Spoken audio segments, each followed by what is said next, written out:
Entonces, continuamos.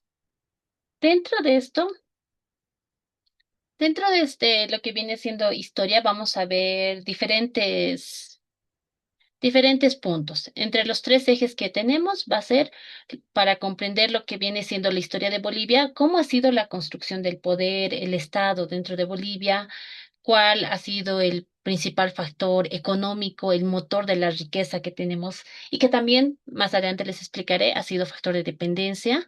Y en cuanto a lo que viene siendo los derechos, los deberes, qué es la ciudadanía, las luchas que ha habido por la inclusión. En estos tres ejes vamos a ir desarrollando lo que viene siendo historia. Para entender la construcción del poder y el Estado, hay que partir de que nosotros no partimos, no empezamos a la vida, al Estado como tal, a partir de la colonia, de la colonización. Nosotros tenemos que ha existido dentro de nuestro territorio, acá en el Departamento de La Paz, sociedades prehispánicas que se han desarrollado. Tiwanaku es anterior incluso al periodo incaico. Dentro de Tiwanaku nosotros se ve que ha tenido una autoridad política, tenía este control territorial y también tenía prácticas religiosas que estaban integradas, que eran parte de su sistema integrado, como lo vemos en el templo de Calasasaya. El éxito se ha basado en la articulación de todos estos tres componentes que les mencionaba. ¿Dónde está? Prácticas religiosas, control territorial y la autoridad política.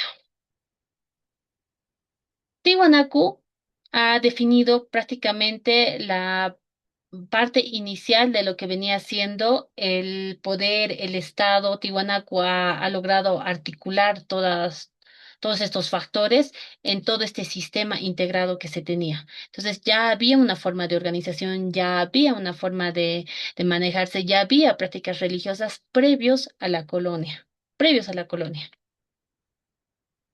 Y luego vemos lo que viene siendo la independencia, cómo ha surgido, qué es lo que ha dado, por qué se ha desarrollado. La fundación de la República es en 1825 y si bien representaba en lo teórico esta ruptura política con España, en los hechos no se ha logrado específicamente aquello. Algo que ha caracterizado nuestra fundación de la República y todos esos levantamientos de 1825 ha sido que ya se llevaban desde nuestra parte algunos términos como independencia, como autodeterminación, como romper con estas élites que había desde España, ¿no? Se quería lograr esa ruptura, se quería ya hablar de la emancipación de los pueblos, todo esto. Sin embargo, ya dada la fundación de nuestra república, lastimosamente lo que pasó es que se han mantenido estas estructuras de exclusión social que han sido heredados de la colonia. ¿Por qué? Porque ya ha habido élites criollas que han asumido el control de nuestro estado. Estas criollas han seguido marginando a los pueblos indígenas. Nuestra primera constitución política del Estado, por ejemplo, no los reconocía como ciudadanos. No se podía emitir el voto como parte de nuestros derechos y obligaciones. Entonces, sí ha sido parte de todas estas luchas de los pueblos, romper con esto, pero no se lo ha logrado totalmente. Se ha roto con la política de España, pero se han mantenido estas élites criollas como una mini burguesía que teníamos igual al frente del poder. No se ha logrado romper con estas estructuras excluyentes que han sido heredados de la colonia. Los pueblos indígenas seguían sin poder emitir su voto, seguía habiendo un sistema de esclavización también y de no participación política. Bajo esto se ha ido generando diferentes conflictos internos y externos. Los conflictos internos venían por estas disputas regionales, no había un proyecto nacional integrador interno que tendríamos. Entonces, eso ha hecho que vayamos teniendo diversos conflictos internos. Y también hemos tenido conflictos externos, hemos tenido uno de los que mencionamos, porque es parte del repositorio, es la Guerra del Pacífico, que esto ha sido un punto de inflexión que hasta la fecha es irreversible, porque causado cambios tan profundos como el cambio de nuestros límites territoriales. Nos cambia en cuanto al acceso a los recursos naturales, a la posición geopolítica de la, amigo, se me recordó, a la posición geopolítica del país. Entonces, esta falta de consenso del modelo de Estado ha generado esta inestabilidad constante que se tenía dentro de nuestro territorio y todas estas pérdidas futuras que hemos tenido. El Estado tiene que tomar un papel de péndulo, un péndulo constante, que corresponde a la organización, al manejo de la economía y al mismo tiempo atender demandas sociales. Siempre se ha ido manejando en ese péndulo. El tema es que no siempre se lo ha dado de manera recíproca. O sea, sí han atendido, han intervenido, han regulado la economía, muchas veces para sí. Ustedes conocen, y ya vamos a pasar a eso. Hemos tenido los varones del estaño, hemos tenido a Simón y Patiño, a Hochschild y Aramayo, por ejemplo. Estos tres tipos que manejaban la política del país en general han sido también beneficiarios del Estado. Como se lo conoce, el Estado ponía ministros que era gente de Patiño, de Aramayo y de Hochschild les dieron yacimientos, no me acuerdo si era petrolíferos o otros yacimientos, pero les dieron. Entonces, si bien tenían que manejar la economía, no siempre ese manejo de la economía lo han hecho para atender a la población en general. Muchas veces lo han hecho para mantener sus grupos de poder. Y esto ha pasado en la historia de Bolivia. Sin ir lejos, vemos también muy recientemente, hace unas semanas, que se ha quitado los intereses a las grandes fortunas, 269 familias. Se ha manejado la economía, pero ¿a quiénes se está atendiendo? Entonces eso va a cambiar dependiendo de los gobernantes que estén. Y en la historia ha sucedido y va a seguir sucediendo, porque es así. El Estado activo es el que interviene para regular la economía y atender demandas sociales. Siempre tiene que ir en ese péndulo. Y bajo esto vamos a tener también un hecho importante, que el retorno a la democracia en 1982, donde su significado principal no ha sido la solución inmediata a la crisis, sino la reconstrucción del marco político y jurídico del Estado. Esto nos ha ayudado a sentar las bases para una estabilidad futura.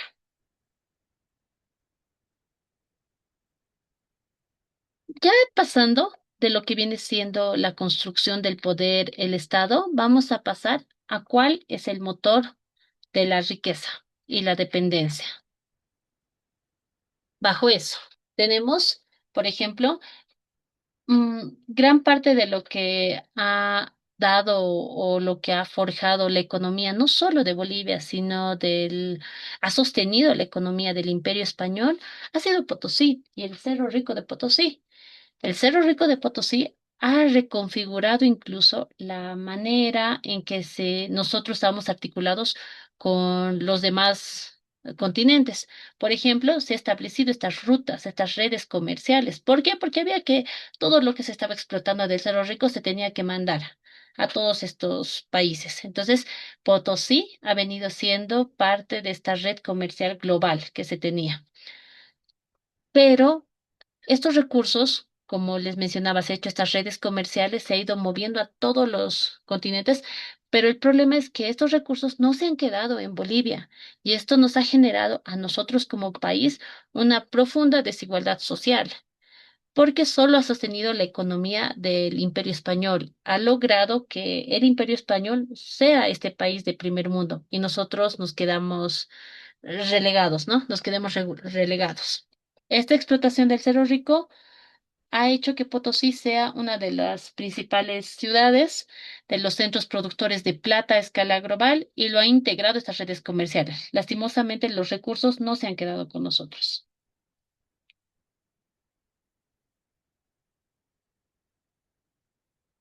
A partir de esta manera de trabajo que se hizo en Potosí, que también me olvidaba, ha mostrado profundas, o sea, se ha hecho lo que era la mita, por ejemplo, el trabajo forzoso. También se ha marcado una forma de economía, un modelo económico. Una de sus lecturas hablaba ¿A qué se le llamaba este tipo de modelo económico? Donde se extrae recursos y solo se los comienza a consumir. Nos decía una de sus lecturas de comprensión, hay dos tipos de modelos económicos. ¿Quién se recuerda?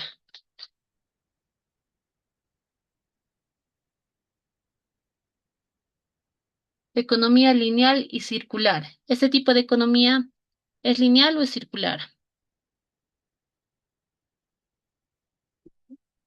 Lineal. Lineal. Este tipo de economía es lineal. Entonces, Potosí, desde ese entonces, desde el siglo XVI, nos ha marcado este tipo de modelo económico lineal, donde nosotros nos basábamos principalmente en la exportación de materias primas. Sacábamos materias primas como minerables, los exportábamos y a partir de ahí teníamos una riqueza, que hubiera sido genial que se quede en el país, pero se quedó en bolsillos de ciertos grupos de poder y se quedó en bolsillos del imperio español, básicamente. Pero esto es un modelo que nos generaba dependencia. Porque si sacábamos la plata y en el mercado internacional la plata tenía un valor, allá nuestra riqueza era tal. Si la plata bajaba de valor, la riqueza también bajaba. Entonces se tenía este proceso de dependencia de manera perpetua. Se ha perpetuado la dependencia económica que tenías, nos ha marcado este tipo de modelo económico lineal. La riqueza producida se ha concentrado en pocos sectores y en la gran mayoría no ha sido en bolivianos. Se ha profundizado estas desigualdades sociales y el Estado ha cumplido un rol limitado en la redistribución. El Estado, les había mencionado, el Estado activo debería de regular la economía y atender demandas. Claro que ha regulado la economía. Estos tres señores eran básicamente por años dueños de Bolivia, básicamente. Simón Patiño ha sido de los grandes millonarios a nivel mundial que se ha tenido. Han regulado la economía, han dado esta economía a ciertos sectores y no se ha redistribuido en la población como tal. Vamos a pasar al tercer punto, lo que viene siendo la ciudadanía, el ejercicio de derechos y deberes. Cuando hablamos nosotros de ciudadanía, ¿qué es ciudadanía? Nos referimos al ejercicio activo y consciente de derechos y deberes. Ciudadanía no es que yo sea parte de un espacio físico, o sea, yo vivo en Bolivia, ya soy ciudadano boliviano. No, eres ciudadano cuando puedes ejercer de forma activa y consciente derechos y deberes. Los indígenas en 1825, por ejemplo, no eran considerados ciudadanos. No podían votar, no podían elegir, no podían ejercer sus derechos ni deberes. No eran ciudadanos. Entonces, la ciudadanía parte de eso, del ejercicio activo y consciente de derechos. No es solo una condición jurídica ni territorial. Para lograr esta ciudadanía, se han llevado adelante diversos procesos y uno importante es anterior a 1825, está lo de Chuquisaca en 1809, el movimiento de 1809. Esta batalla, por ejemplo, ha marcado un punto importante en la política porque ha erosionado lo que viene siendo la legitimidad del poder colonial. Ha empezado a incluir dentro de las demandas todo este componente político ideológico. Nos hablaba de soberanía, nos hablaba de autodeterminación, de representación, y a partir de esto, de 1809, se ha generado el levantamiento también de 1825. ¿Qué más tenemos? Vamos a tener también la Revolución Nacional del 52. La revolución. Esto ha sido interesante, ha marcado transformaciones muy grandes, tres pilares: la nacionalización de las minas, la reforma agraria y el voto universal. En esto es interesante porque si bien ha sido una lucha, ha habido estas masacres mismas que se tenía, deben recordar ustedes lo de Catavi, por ejemplo, cuando ha habido un montón, hay distintos autores que marcan diferentes cifras que ha habido, cómo se ha dado esta masacre en Catavi, que había una abuelita que que estaba con la tricolor y pedía pan. Y esa es la primera que los militares bolivianos la han acribillado y ha estado toda ensangrentada, envuelta en la tricolor. Todas estas luchas que se ha tenido por derechos, por ciudadanía, han logrado más adelante que se genere estos tres pilares importantes. la nacionalización de las minas, donde se les quitaba todo esto a incluso estos tres varones del estaño, pero al mismo tiempo se les daba como una indemnización, se les daba una indemnización. Luego se ha hecho la reforma agraria. Esto es algo muy cuestionable. Si bien nos habla de que ha habido una justicia social, se ha redistribuido la tierra como una victoria, también se va cuestionando esto. Es interesante conocer que antes de esta reforma agraria, por ejemplo, en Bolivia, el 98,3% de las tierras cultivables estaban en manos de terratenientes. Esto en 1950, antes de la reforma agraria. ¿Qué significaba? Que los terratenientes ni siquiera era entre varios terratenientes. Los terratenientes tenían en promedio, tenían extensiones más de 100 hectáreas y en promedio tenían 2.765 hectáreas por fundo. Eran las cifras que se mantenían. Y después de la reforma agraria, esto ha bajado. Ya no se tenía el 98,3% de las tierras en manos de terratenientes, ha bajado a un 77%. Sin embargo, esta disminución ha sido diferenciada. En el altiplano, en los valles, en los yungas, ha bajado un 43%. Entonces, ¿por qué se ha mantenido en un 77%? Era porque lo que viene a ser al oriente del país se ha seguido manteniendo. O sea, ahí ha dado lugar y ahí se han consolidado los latifundios. Por eso sí tiene grandes terratenientes, se tiene todo el movimiento que existe en el oriente boliviano. La reforma agraria nos habla de esta justicia social que se redistribuye, se da estos títulos individuales, pero también les dice que se tienen que organizar en sindicatos. Y ahí les eliminaba esta situación de los títulos colectivos que de la tierra. Pero ha sido uno de de las grandes luchas también que se ha logrado. La reforma agraria, la nacionalización de las minas y el voto universal. Acá que ya se pueda eliminar estas restricciones de alfabetización de género, que las mujeres podamos votar, que no sea necesario que tengan cierta edad, que tengan que tener territorios, que tengan que tener estudios para emitir su voto. Esto ha sido parte de estas luchas que se ha tenido y de lo que ha marcado 1952, lo que viene siendo la Revolución Nacional. Si hablamos de ciudadanía, de los derechos, tenemos que ver los derechos sociales. ¿Qué son los derechos sociales? Son derechos orientados a reducir las desigualdades estructurales. ¿Cuáles son las desigualdades estructurales? Son educación, salud, trabajo. Estos derechos se han dado con luchas como las que habíamos visto. Son importantes porque a partir de eso construimos una ciudad plena y fortalecemos la cohesión social. Ay. Por ejemplo, en cuanto a educación, educación pública y gratuita es un derecho social. Salud, igual. El SUS no estaba desde hace mucho, ¿no? El SUS ha estado en los últimos años, Seguro Universal de Salud, porque antes de eso las personas no tenían derecho a enfermarse. Si se enfermaban, tenían que aguantarse porque ir al hospital, hacer cita, que te saquen pruebas y demás, te saquen los laboratorios, era un monto de dinero. Y también trabajo, que es parte de las obligaciones que tiene el Estado y son parte también de los derechos sociales. La reforma educativa de 1994 considera que el viceministro actual de Educación ha sido parte activa de esta reforma. Entonces, él nos plantea desde su texto que esta reforma ha sido importante porque establece la educación intercultural y bilingüe. Nos habla de que se reconoce la diversidad, de que se promueve, de que se tenga o que se hable, ¿no? Un idioma materno y un idioma del espacio. Entonces, nos va mencionando eso, que ha sido uno de los impactos que tenía la reforma educativa de 1994. ¿Qué más tenemos? Entonces, Bolivia viene siendo este tejido de poder, de riqueza, de lucha. La historia boliviana es el control del Estado que está ligado a su riqueza natural, porque el Estado gestiona esta riqueza.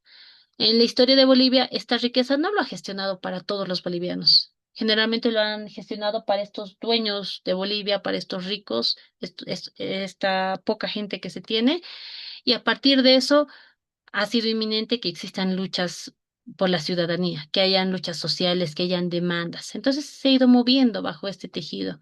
El tejido en Bolivia, la historia de Bolivia ha sido parte de este ciclo, de esta ruta que se tiene. Y Eso sería todo. Vamos a pasar a nuestro repositorio. Digan un número y empezamos. Del 1 al 5.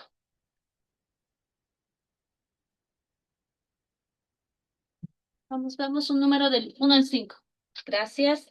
Iniciamos. Número 3. Vamos a tener entonces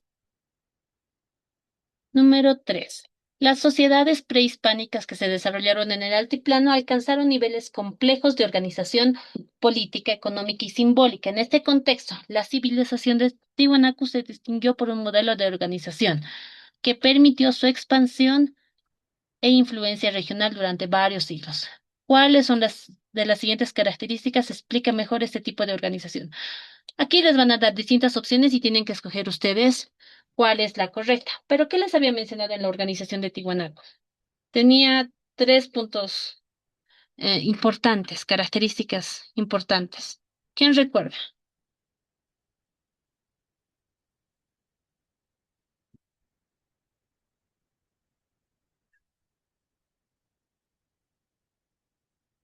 Adelante.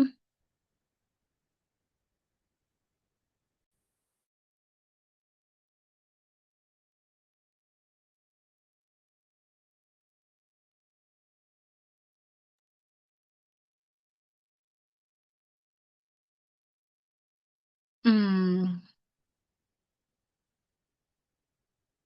a ver, las características de Tiwanaku les muestro nuevamente.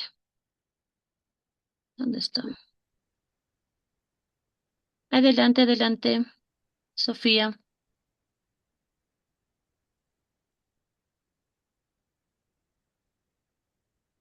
Las características principales que tenía era que articulaba autoridad política, control territorial y prácticas religiosas. Donde tenemos autoridad política, control territorial y prácticas religiosas. Esas eran sus características, las principales que tenía. 3.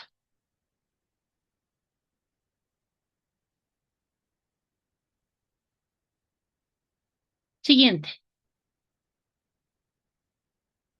Tras el proceso independentista, la creación de la República implicó no solo la ruptura con el dominio colonial, sino también la construcción de un nuevo orden político y jurídico.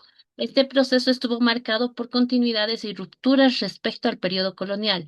Desde una perspectiva histórica, la fundación de la República se caracterizó principalmente por... ¿Cuál ha sido la principal característica de nuestra fundación? Uno ha habido que ha estado se quería lograr, ¿no? La emancipación, se quería lograr que las estructuras sociales excluyentes se rompa con aquello, pero lo que pasó es que en la realidad han sido élites criollas quienes han asumido el control del nuevo Estado, porque los indígenas, las mujeres seguíamos sin poder votar, no éramos considerados ciudadanos bolivianos. La primera constitución de Bolivia marcaba aquello. Entonces, lo que ha sucedido se ha caracterizado porque las élites criollas han asumido el control del nuevo Estado. Se ha hablado de igualdad jurídica, ha sido parte de las proclamas, pero lo que se ha visto en los hechos es que se han mantenido las estructuras sociales excluyentes que han sido heredadas de las colonias, porque los pueblos indígenas seguían marginados. Entonces, lo que ha pasado es que nuestra república, República de Bolivia, ha marcado un Estado oligárquico. Se configuró inicialmente como un estado oligárquico. 13. Durante la época moderna, Europa inició un proceso de expansión hacia otros continentes, que transformó profundamente las relaciones entre pueblos y regiones del mundo. Este proceso tuvo impactos duraderos en la historia global. Desde una mirada general, la expansión europea se explica principalmente por cuál ha sido, esto no les había mencionado, pero ustedes, ¿cuál creen que ha sido la principal razón de que los europeos se hayan expandido a los diferentes territorios? Búsqueda de poder y riqueza. Ha sido justamente eso, poder y riqueza. Querían ampliar sus espacios de poder, de control, de riqueza. ¿Algunos de ustedes han escuchado lo que es la doctrina Monroe?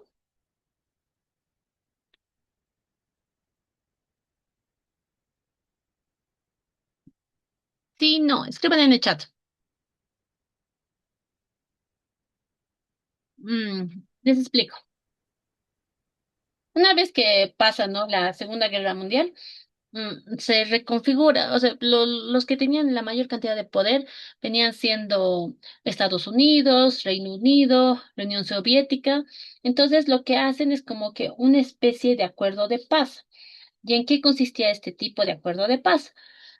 Estas clases dominantes lo que hacen es se distribuyen todo el globo terráqueo.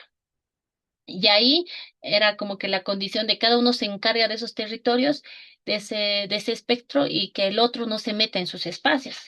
Recientemente Donald Trump dice eso cuando cuando secuestra a Nicolás Maduro, él dice es como lo muestra esto como parte de la doctrina Monroe que hace mucho tiempo Estados Unidos había olvidado, que era la doctrina Monroe que decía América para los americanos, o sea que todo el continente de América le correspondía a Estados Unidos. Y así se repartía nuestro globo terráqueo, estas tres grandes potencias.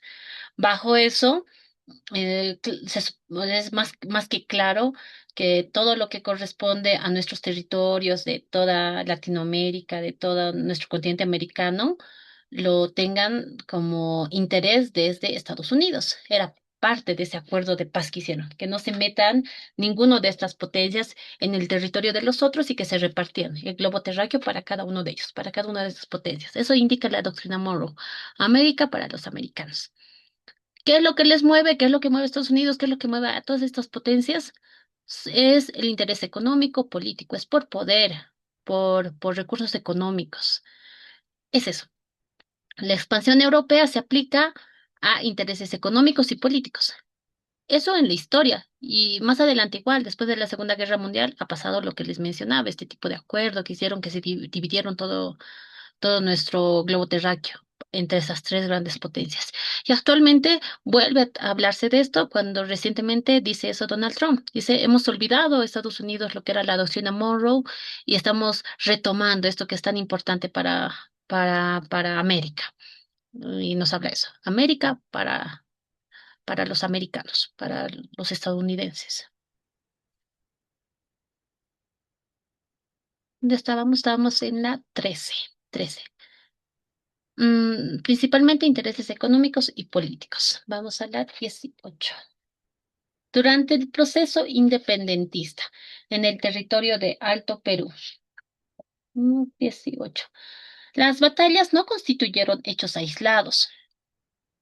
No constituyen hechos, sino momentos clave dentro de una lucha prolongada contra el dominio colonial. Estas acciones militares se articularon con proyectos políticos emancipadores. Estas acciones militares se articularon con proyectos políticos emancipadores. Desde esta perspectiva independentista, desde esta perspectiva, las batallas independentistas en Bolivia fueron importantes. ¿Por qué? ¿Por qué ha sido importante las batallas de Bolivia? Ha sido porque, precisamente acá les menciona, no han sido únicamente procesos bélicos, procesos armados, sino que se hablaba, ¿no? En el trasfondo, yo les había dicho en 1809, en Chuquisaca ya se hablaba de soberanía, se hablaba de autodeterminación, se hablaba de autogobierno, entonces, habían estas ideas de libertad. Eso ha hecho que se mantenga este proyecto emancipador. Y si ustedes recuerdan la historia también, no ha sido solamente Simón Bolívar que ha logrado liberar a Bolivia. Ha sido tres países, de hecho hay dos países que llevan su nombre o tienen nombres en honor a él, que es Bolivia por Bolívar y también Venezuela, la República Bolivariana de Venezuela, por Bolívar, bolivariana. Entonces, ¿cuál ha sido? ¿Por qué ha sido importante estas batallas independentistas? Nos pregunta. Estas batallas independentistas han sido importantes porque, primero, buscaban romper con el dominio colonial español. No han sido solamente procesos bélicos militares, sino que se hablaba de estas ideas que les mencionaba. Se hablaba de libertad, se hablaba de soberanía, se hablaba de autogobierno. No se ha eliminado esto porque hemos tenido, sigue unas élites criollas manejando esto, pero se ha logrado romper con esta colonia española. Por eso su papel ha sido tan importante en las batallas que hemos tenido en Bolivia, por su importancia en su función emancipadora. Y eso sería todo. Vamos a pasar Vamos, terminamos con